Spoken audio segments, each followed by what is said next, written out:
Guto Williams o Byw'n Iach yma, cyngor yr wythnos y gyrwythnos yma ydy, yn amlwg, mae pawb adra bron iawn, a mae nifer fawr iawn yn ni gweithio o adra.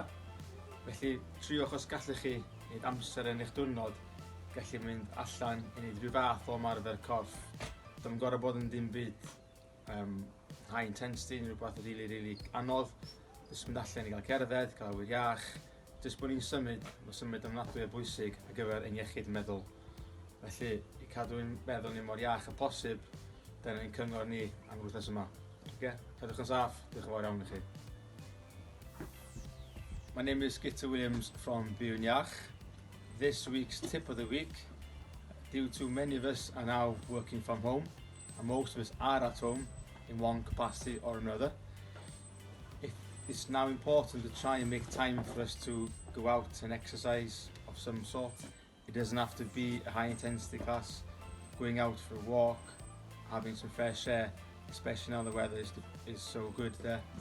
So please make an effort to keep a healthy mind. Go out and exercise. Thank you very much.